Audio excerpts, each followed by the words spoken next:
Ձեզ թուրքերը շնորհակալություն էին հայտնել առանձնահատուկ ներքին գործերի նախարարությունը, դուք ինչ գործողություններ եք արել այդ անձանց բռնելու եւ արտահանձնելու հարցում, որ հատուկ Twitter-ում շնորհակալություն այս հարցի համար, որտեղ իրոք հնարավորություն կտա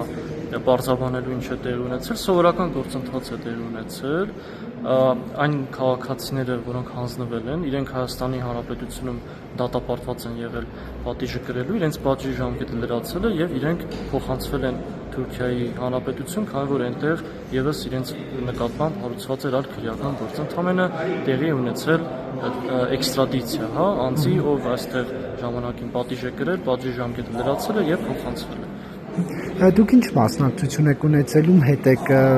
խոսել թուրք պաշտոնյաներից, process-ը կնկարագրեք։ Process-ը եղել է սովորական միջազգային կոնվենցիայի շրջանակներում անձանց փոխանցման եւ զբաղվել է մեր նախարարության համապատասխան վարչությունը արտաքին գործերի նախարարության միջոցով։ Դուք ուղիղ կապի մեջ էիք, թուրք պաշտոնյաների հետ։ Դե ուղիղ կապի մեջ լինել ինչ նկատի ունեք։ Մենք գիտեք, որ մենք դիվանագիտական հարաբերություններ չունենք եւ օգտագործել ենք արտաքին գործերի նախարարության խողովակները։ Այսինքն զանգով էիք շփվում թե գրագրությամբ։ Ֆորմալ գրագրություն է եղել, այո։ Եվ